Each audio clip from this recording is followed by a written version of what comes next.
Later on in Easter, we're going to have to dodge some showers, and I'll show you the timing of that coming up in just a moment. But outside this morning, the biggest story today, the wind is going to settle down considerably compared to what we had yesterday. Traffic-wise, all is quiet and calm here. We'll keep an eye on it. Right now, 43 degrees here in Moline. It's a little bit colder to the north, though. We've got a boundary sitting right over top of us, which is providing some clouds and even a couple of scattered sprinkles. Let me pull the radar a little bit further to the east now that some of these showers are dissipating. So if you're south of Princeton, near Bradford here, as you head down towards Henry and the Peoria region, could see a couple of sprinkles. But for the most part, none of this has been reaching the ground. Same goes for this stuff here getting out of Sterling Rock Falls. Air is just too dry for any of that to fall much further and not hitting the ground, at least right now.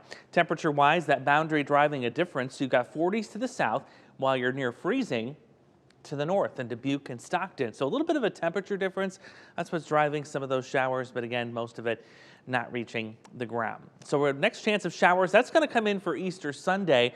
I'll show you that here. We'll pull that day out. Notice temperatures stay steady until we get to the end of next week. That's when that promised warming trend will begin to take hold. But let's talk about Easter Sunday first, because that is going to be a little bit on the chilly side, and there are going to be some showers we're going to have to track as well. That'll be mainly in the evening, especially after 6 o'clock or so as we get towards the sunset time.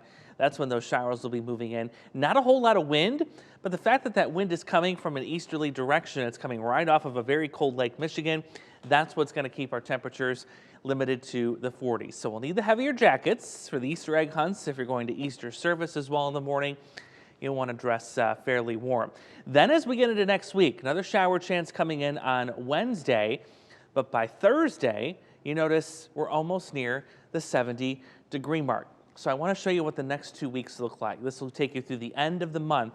So starting next Sunday, still looks like we're going to have a period of below average high temperatures through at least Friday of next week. And then by that next weekend starts that southwest flow pattern again. And what that means is we're going to see several days in the 70s for the last full week of April, but also notice it's going to be more active. The green dots represent where the trend is kind of more on the wet side. The gray dots represent a dry trend.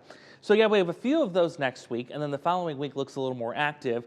Also because we're throwing the warmth back in, this will be the week that we'll be watching for the threat of severe weather entering the forecast picture as well. We're not going to really have the ingredients this week because it's too cool, but once we get that southwest flow back, I think that's when we'll see that potential increase, even up to 74 degrees by next Friday. So your plan for today, low 50s. We'll see more clouds this afternoon. A frosty 30 degrees for us tonight. And then tomorrow, kind of more of the same. A little more sunshine as highs get to near 50.